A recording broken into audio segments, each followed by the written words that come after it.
On this show, we have Greg Reed. He's the author of 3 Feet from Gold, and he also continued on the legacy of the Napoleon Hill Foundation, who wrote Think and Grow Rich. He was the guy tasked with writing the Think and Grow Rich series. He also puts on a killer event every year. This is one of the most unique events where he tells you very little about it, and everyone in the room is notable and doing something cool, and the speakers don't come from behind stage. They're sitting amongst the people. And just really cool things that has happened simply because he has asked and gotten results from dreaming bigger. Enjoy the show.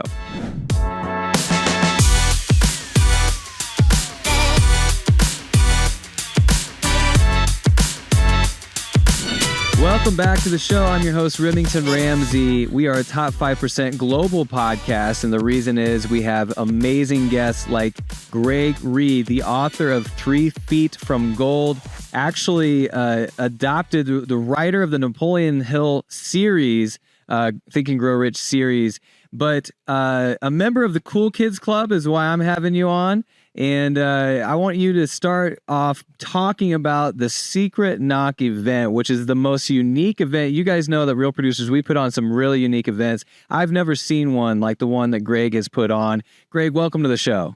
Thanks for having me. Yeah, you just jump right in. I like that thing. And not a lot of small talk. So for those of you who are new to me, my name is Greg. I'm here in San Diego. I've been published in 156 books, 45 languages, have a star on the Walk of Fame for being an author, yet I'm dyslexic, can't spell, can't read, can't write. Play me words with friends, you'll win every time. And the secret is you work your strengths and you hire or align with your weaknesses. And so I've just learned how to do that in a great way to impact the lives of millions of people. How many books have you written up to this point? Well, I've been, like I said, published in 156 books, one way or the other. Either I wrote a foreword, afterwards, they've interviewed me, I did a blurb, I've co-authored, I've authored 156 titles now. It's pretty wild. But would you say 3 Feet from Gold is like your baby? Like that's the book that you're most known for? I don't know about that. I think it would be my first book. It was called The Millionaire Mentor, is what started my entire career. In fact, when you do a book, you write something called a query letter. It says who you are, what's your message, why are you an expert, who's going to read your book. When I did my first title, I was turned down 268 publishers, agents, and printers for my first book. And the 269th one said, hey, we'll do it. Just change the title, beginning, middle, end. It was horrible. It's like dog, boat, beaver, car. It made no sense. So I said, what do I do? I said, get a ghostwriter. So I did, and they recrafted it, and it went on to inspire people. In fact, one quote from that book was shared an estimated 37 million times. You've probably seen it on coffee mugs, T-shirts. It says, a dream written down with a date becomes a goal. A goal broken into steps becomes a plan, and a plan backed by action makes your dreams come true. Man, I love that. I am totally aligned. It's well documented on this show. In 2009, I sat in a audience for Matthew Kelly, who wrote The Dream Manager, and that was his big mantra, was living your dreams. And so since then, I've been writing down all my dreams, 200 plus of them, even today, that haven't been marked off. And you took it a step further by documenting exactly how to get it from dream in your head to actually accomplishing said thing by following those steps. What have you found most people do with their dreams, if not that? Well, first of all, I love the guy walking behind you smoking. Yes, That's so awesome. I mean, it's so real, right? It's just like keeping things like downtown Chicago. Yeah, I just love stuff like that.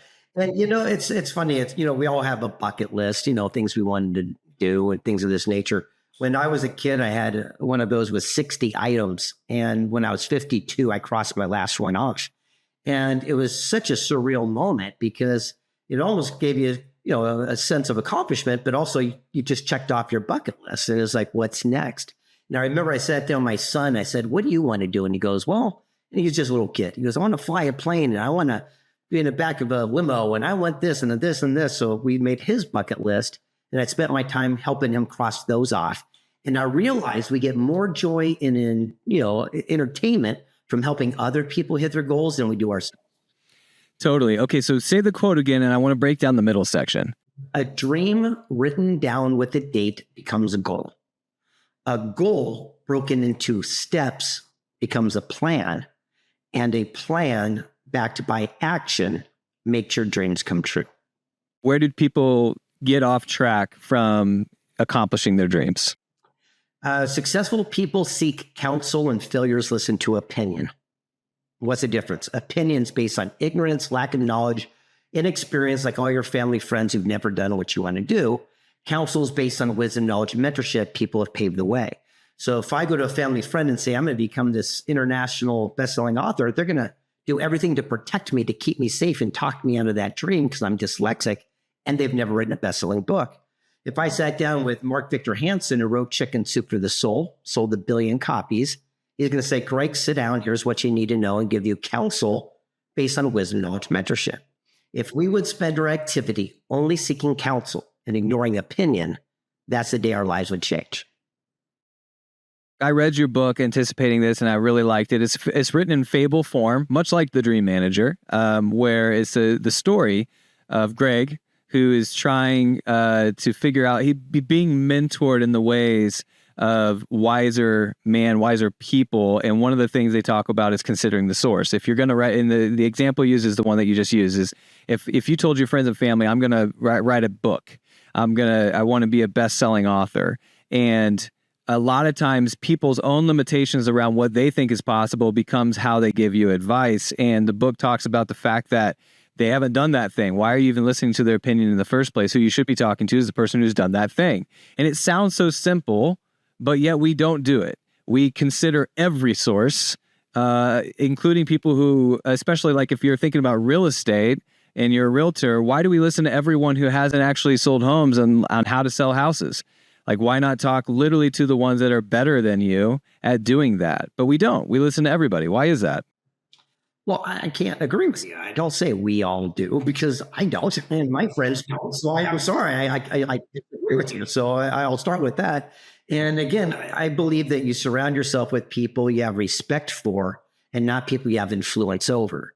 And so for myself, I always find who's the leading world authority in a chosen field and ask that person for guidance. So for example, I've got a great tennis mentor who teaches me my backhand, but I'm not going to ask him financial literacy. And I'm not going to ask my accountant about my speaking skills. So I'm very careful of who I surround myself with. When I wanted to be a best-selling author, I didn't go to Barnes and Noble and buy every, amazing literary form of a book. I went to the best-selling section and I called those people up, said, hey, what's the racket? What's a trick? What's the system? They taught me. I duplicated it. Here we are. So did you literally do that? Is that something that you're saying figuratively, or did you literally call those people, like cold call people that you did not know and ask them the thing? That's exactly what I did. In fact, that's exactly what I do. So for those of you who were kind of brushing over this, but in 1908, Napoleon Hill was a young, aspiring magazine reporter. He's in his 20s, and he gained access to the richest man of the world, Andrew Carnegie. And it was supposed to be a 30-minute interview, turned out to be 3 days. And at the end of it, Carnegie said, here's an opportunity. He says, work for free for 20 years and I'll send you on a mission to meet my friends. You'll write the first ever formula for success. Napoleon Hill reached in his pocket, didn't even have 2 nickels to rub together, and says, not only will I accept that mission, I don't know how, but I'll complete the task. And Carnegie says, you got a job. Hill says, where are they going to talk to me? I'm just a kid. I'm nobody. He says, I'll write you a letter of recommendation. When they see it, they'll know I sent you, give you all the time you want. Sat down with Edison, Einstein, Ford, Rockefeller, and wrote the 20th best-selling book in history. Well, a lot of people don't know is that Carnegie was a stickler for action and gave his guests 60 seconds to make up his mind to work for free. And when Napoleon Hill said yes, Carnegie pulled out a stopwatch he began in his pocket. There was 31 seconds left. The best part of this story is that Carnegie made that same offer to 250 men before Napoleon Hill. He was the only person to say yes. Fast forward 100 years, the Napoleon Hill family and foundation wrote the very similar type letter that Carnegie gave to Hill and gave it to me. And so I had a Willy Wonka ticket to meet any human alive. And that's what this series of books is all about. And so I'm imagining that was kind of the natural transition into the event, The Secret Knock. Am I right? Correct. Well, when I did the first book, it was called 3 Feet from Gold, we were talking about, I invited 300 some odd people to go with me to meet the founder of Chick-fil-A, the founder of Remax, the founder by everybody. And no one came. Everyone had a story and excuse. And after the book became a giant juggernaut, sold in 40 languages, they said, how can I meet your friends? So I started an event in my living room, and they said, "Do you need a ticket?" And I go, "No, just do the secret knock." Bop, bop, bop, bop. And it became a joke. Well, people left, started telling their friends, and it became so popular. Next one will be our 20th year anniversary, sold out shows. It's pretty amazing. 20th year anniversary. And so I've heard legends about this because your marketing keeps a little, close to the chest. There's like people that, as I understand it, the upcoming one, you don't know who's going to be in the room. You just show up. Am I right? Well, all of them are that way. In fact, it costs $5,000 to go, and I will not tell you where it is. I will not tell you who will be there. I'll tell you nothing. And once you register, I'll start telling you, well, the city, state, and date. That's about it. And then as we get closer, just the people on the guest list, I'll drop the secret location, and we move it around every time. And by doing that, we've had a private Skype with Edward Snowden while he's hiding in Russia. Carol Baskin came in to tell us she didn't kill her husband from Tiger King. We had everything from military generals down to, we had President Vicente Fox come share how George Bush tried to trick him to go to war in Iraq. And what's interesting is that there's no name tags, there's no registration, there's no business cards, because you only can get in if you know where the secret spot is. And we've made an accumulation of the most amazing people you can imagine. So you mentioned a handful of some of the most notable people, but not all of those are people that I would say are like looking to help you build your business. It's just interesting stories. What are you trying to accomplish when you get to the event? Well, everyone's got a different one. And for me, it's the story behind the story, because every time you hear one of these people, there's no fluff and there's no talking heads. Everyone, the most they can be on stage is about 12 to 15 minutes. That's it. So the founder of UGG Boots goes, "Look, I built a multi-billion-dollar brand, but I only sold 36 pair of Uggs my first year." I said, "Why didn't you quit?" He says, "I couldn't afford to." I go, "What do you mean?" He goes, "Well, I borrowed money from my family to buy all the inventories in my back room." He goes, "I figured at least I'd sell it before I go out of business, so I wasn't stuck with that thing, and I could at least honor my debt." And he says, by the time things started opening up, Oprah made it their favorite things and became what we know today as UGG Boots. He goes, sometimes we're literally that 3 feet away from that being a goal. Friend of mine attended your event, and he said that everyone who's speaking actually comes up from the crowd, and you could be sitting next to anyone who goes up on stage. And what he loves about it is everyone's kind of created equal in that room, and you're encouraged to meet everybody regardless of what their story is. Yeah, it's called TTE, talk to everyone. Everyone you meet knows something you don't know. And our speakers are guests. So they're hanging out in the audience until I call them up. I go, "Hey, here's Ron Klein, the guy who invented the credit card magnetic strip validating system. Here's how it works." And, you sit right next to you, same as the founder of Pictionary, same as the founder of E-Entertainment, same as all these people. And they're all just normal people. Our whole rule is be cool. What does that mean? If water runs out of the table, you don't complain. Go get water and bring it back to the table. Be a human. And by doing that, everyone is created the same, and they get along and network like never before. Was that birthed out of the first one that was at your house where you just invited? Can you tell us who was at that first one? Sure. No, I couldn't even, to be honest with you. I believe it was the founder of Remax Real Estate. Yeah, and some of these people, but I remember I asked him, his name's Dave Linegar. I said, "Did you want to quit and be an entrepreneur?" He goes, "Yeah." He goes, "It was brutal. 1970, all the money ran out. All my investment money was gone." He goes, "For 2 years, every phone call came in was from a bill collector. When the phone would ring, I'd run across the hall and pick it up so my receptionist wasn't put in the middle." I said, "What'd you do?" He says, "Well, I had the courage to call the bill collectors before they could call me." He said, "Look, I'm going to be straight with you. I don't got 50 grand I owe you, and I can scrum up $50. Let me send it to you with the promise I won't quit, and I'll call you every month to tell you what I can send."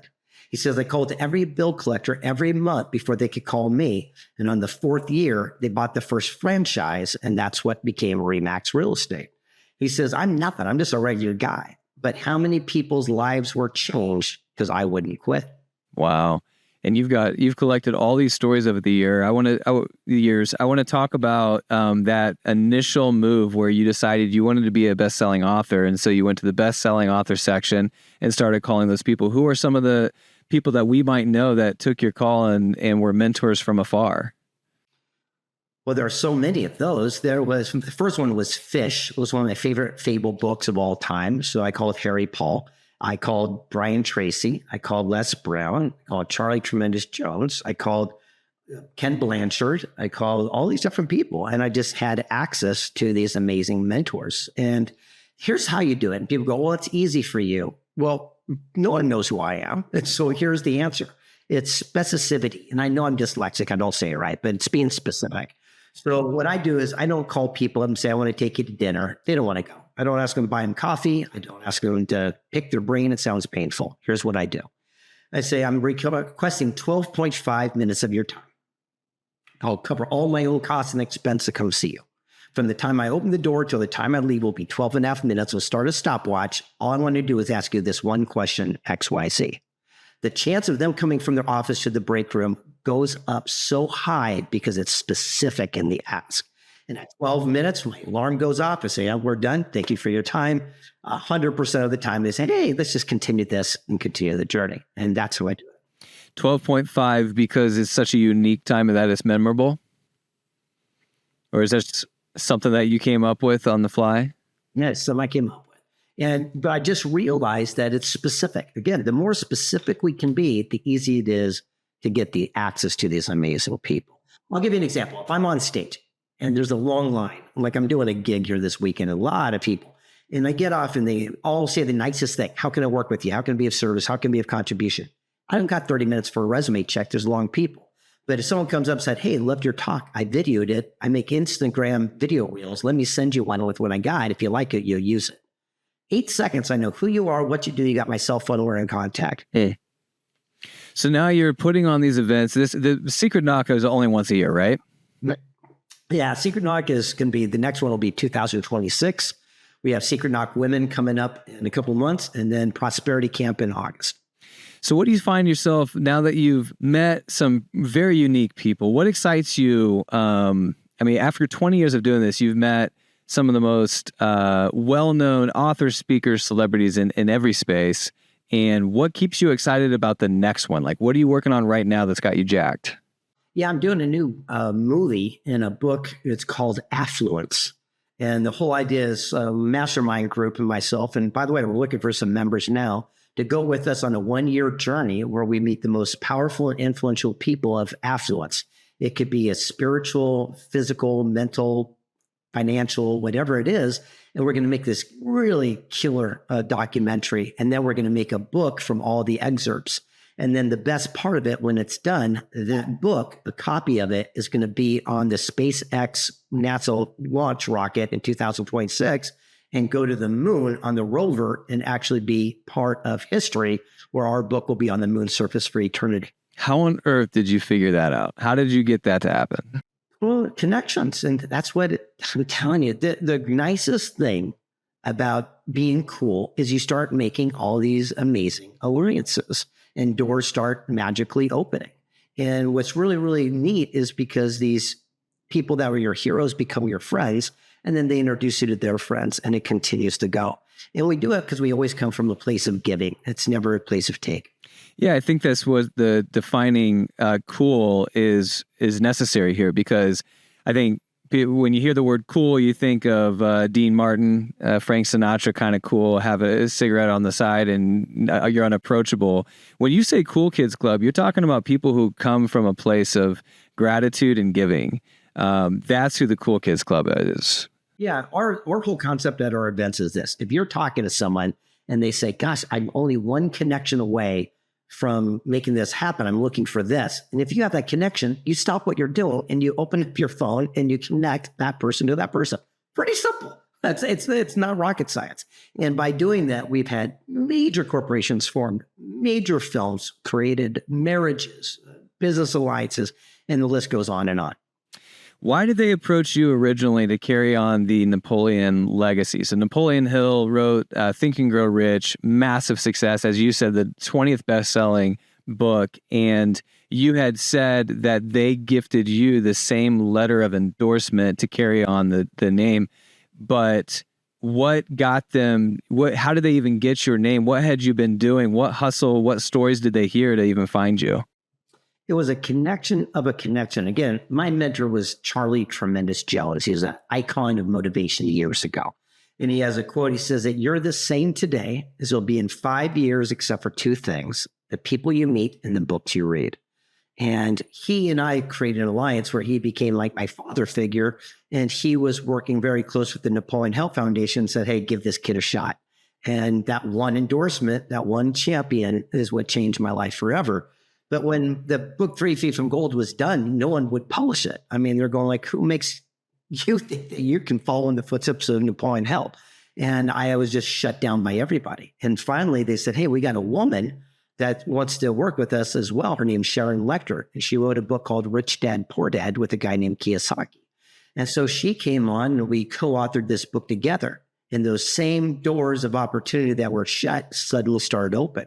So much so that Sharon got a meeting with the owners of a company called Barnes and Noble. If you ever write a book, you want to get into Barnes and Noble. Well, we got a meeting with the owners.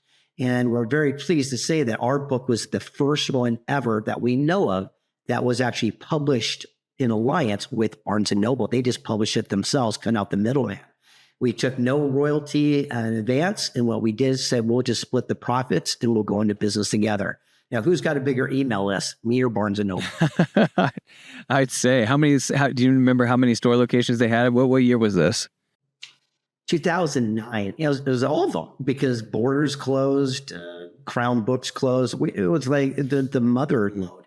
And then what's interesting is after that, Amazon kind of got a little bit irritated because of things. So they came and they took the first audio that I did. It was called Napoleon Hill's Road to Riches. I found 16 millimeter film from Napoleon Hill and W. Clement Stone, and I digitized it and made this audio program where Stone introduces Hill. They talk about their principle, and I made a mastermind group of all these people I just mentioned before, talking about what they talked about. And so Amazon made it, I believe it to be the very first ever Amazon Prime free download.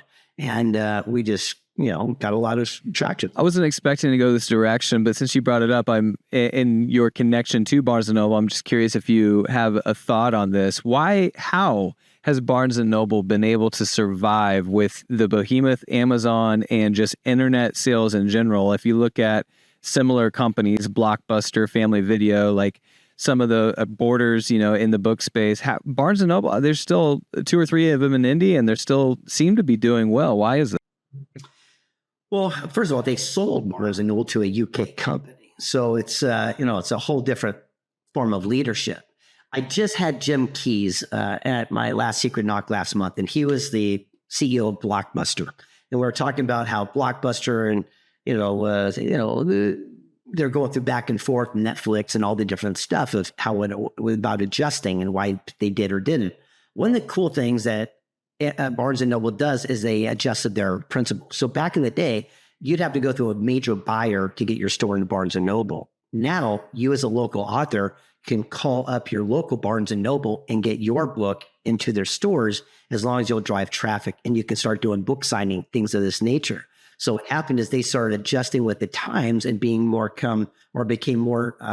author friendly. And by doing that, I think that's why they're thriving. Interesting. Oh, it's funny you say that, because if that's true, I, someone who goes to Barnes & Noble a lot, have not seen any promotion of that in authors. And that does seem like that would really help them. I'm going to do some more digging and find out who they're going to bring, because that sounds pretty cool. Have you ever done that? Have you done a book tour and signing with the books that you've written? Yeah. Like at the bookstores? Of course. Really? Yeah. 156 books, but Man, you say that, but I know a ton of authors that don't do that. Like but a lot of them are speakers. Like their primary thing is speaking, and they'll sign books at the gig, but they've not even a thought to go to the actual bookstore. A lot of them don't even sell in bookstores. They self-publish and through Amazon. But that's awesome. But we were like legit authors. So for example, there one time I had, I think, 5 books in Barnes and Noble bookstores. So I would always go and buy them all up and, just give them out to the local people around walking around the bookstore, just to kind of get it out there wherever I would go to, bring back to the community. But yeah, the whole idea, I've been in every bookstore, airport, magazine, you name it. So what's next? When you've written this much and you've spoken this much and you've done this many events, what do you feel like is next for Greg Reed? Mainstream media. And by the way, I haven't written a whole bunch of books. I've authored a bunch of books, but my ghostwriters, they're amazing. So what happens is I sit people down, my ghostwriters, and I say, a boy wants a bike. He gets off his ass. He mows lawns. He makes money. Now he's got a bike. They recraft it. It was a glorious Sunday afternoon when a young bright-eyed lad caught the entrepreneurial dream. As he went outside, they do their thing. I work my strength. They work their strength. And together, we've inspired millions. So I want to be very clear on that. And the next answer your question here is more mainstream media. That's why I'm doing more movies. Years ago, I had a guy named Frank Shinkwitz come to a Secret Knock. He started a nonprofit called Make-A-Wish Foundation. It grants wishes to terminally ill kids. And I asked him what his wish was. And he said, no one asked me. I says, well, whatever you want, I'm going to give it to you. And he says, I just want my story to be told so my grandkids will know I did something. Signed over his life rights. And I said, I'll make it into a major film. Just know I've never made a film. And it took 6 years, but when it came out in 2019, we were on the ballot for the Oscars and we're still trending worldwide. We're on Netflix for years. It's called Wish Man. You can stream it tonight. It's an amazing story. And the concept is that everyone can be a hero. If a cop can grant a wish to a kid with leukemia so he could be a cop for a day, it could have a ripple effect where you don't have to be a billionaire to give a pair of socks to a homeless person. Wish Man. And where can you find it? Prime? Yeah, anywhere. Yeah, I'm just popping on the internet. It'll pop up everywhere. We've talked a lot about writing and books, but we were talking in the pre-show about your son who gets just as much out of a YouTube clip and just as information that way. You being dyslexic, is Audible and podcasts, is that a way that you digest information? Yes, but I also get it right from the source. So again, I get to hang out with all these people. So what happens is if I want to learn something, I go to the actual person who did it. I seek counsel. So for example, if we're talking about, building real estate, I'm going to go to the founder of Remax. I'm going to go to the founder of Big. I'm going to go to the people that did it and ask that person for guidance. And you could do it too. The most successful people are the most available people. Understand this. The most successful people are the most available. Just jump to the front of the line. And if you do it with specificity, I'm telling you, the door's open. For example, today I just reached out to the guy who owns the top biohack magazine that's on all the bookstores and said, hey, man, I want to interview you for this new project that I'm doing. Here's what I'm looking for, XYZ. Boom, done. Never heard of him. He never heard of me. But in like less than 30 seconds, he's now coming in to be a part of this project. That's cool. I want to bring this full circle and ask you about your dreams. We talked at the top of the hour, and now that we've heard your story, you're someone who thinks bigger. You wrote the book 3 Feet from Gold, and so instead of stopping, you keep going. And we've seen that in your life and these stories that you're telling. But I'm curious if there's dreams on your list, like people you want to meet or things you want to do that are like lofty goals past what's just going to happen the next year or two. What's on Greg Reed's dream list? Yeah, like I said, I hit my bucket list and was very, very fortunate. I climbed Mount Kilimanjaro. I ran with bulls in Spain. I swam with sharks. I've done the Baja 500. You know that. I've kind of done it. So I'm out of those airy-fairy, type of dreams. Jumped out of airplanes. You name it. We've done it all.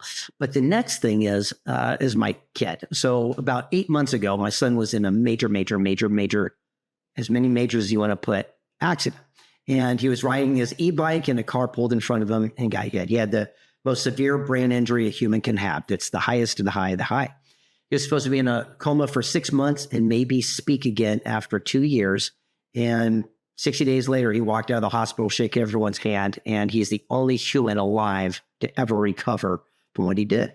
And the way we did is by implementing all these amazing modalities. We realized that the hospital saved his life, but these alternative modalities is what saved him and brought him back. So I'm dedicating my life to share the things that we did to other people so that their family and their friends can have the same results. Yeah, what was that? I mean, give us a little bit of a download of that. Yeah, I got to be careful of what I say on air, but I will say that we used many alternative treatments and a lot of things from cranial sacrum to acupuncture to red light therapy to peptides to you name it, all the way electrodes, everything possible. But what we realized is that it was accumulation of all these modalities that brought him back to this full recovery. We just had the president, CEO of Children's Hospital come down to Secret Knock to meet with him to want to ask questions because this is such an anomaly of what we went to. I'm talking about down the rabbit. I'll give you one thing we did that's mind-boggling. So he was an actor, and so we took all of his audition tapes, and I crafted an AI clone of him. And then I trained the clone in his own voice to speak to him in his own voice while he's in a coma.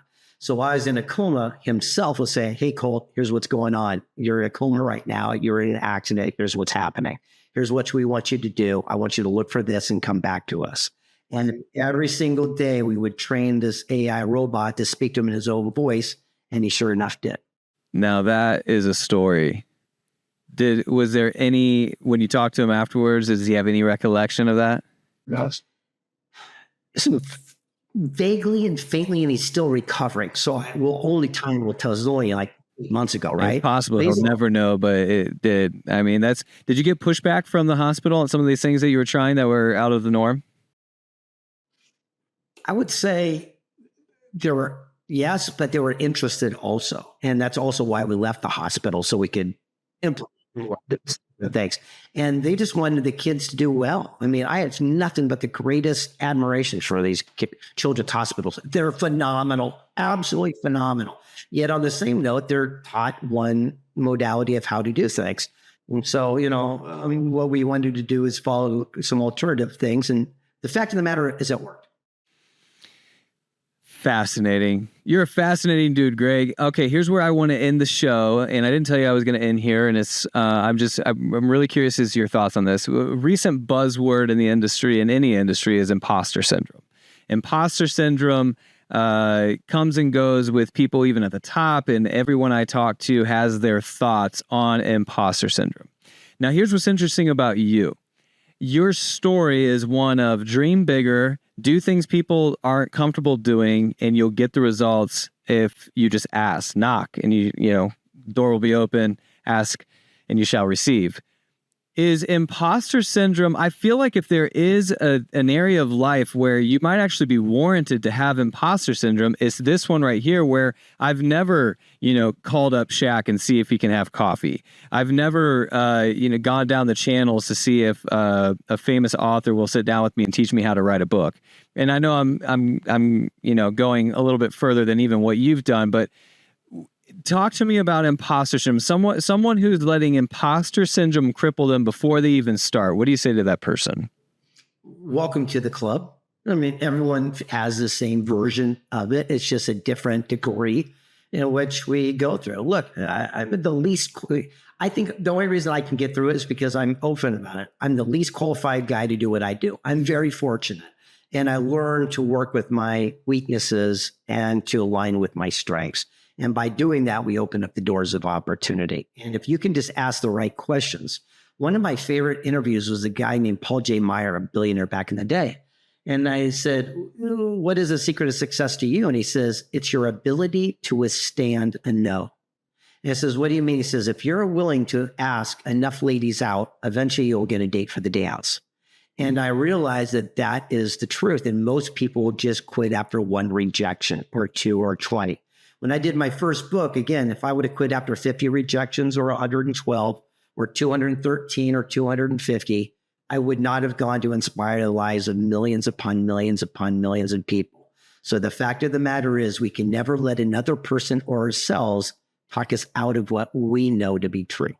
Man, I'm one of those millions, Greg. You inspire me, and I appreciate being on the show. Thanks for having me. Where can we find you for Secret Knock or any of the other places you'll be in the next few months? Yeah, you can Google it all, but my Instagram is Greg S. Reed. Come by, say hi. And by the way, it doesn't go to any filter or receptionist. It goes right to me. I prefer not to talk about the weather or what you had for dinner, but if you go, hey, what's a good business book for me, or what would you recommend? If you reach out to me, I promise you I'll respond directly. Greg, you're a phenomenal podcast guest. I appreciate you being on. If you want to impact who we have on the show or what we talk about, please email us at podcast@realproducersmag.com. And If you got one thing out of this and someone came to mind while Greg was talking, would you send this podcast, this show, this just one show to that one person and impact their day? We'll see you next time.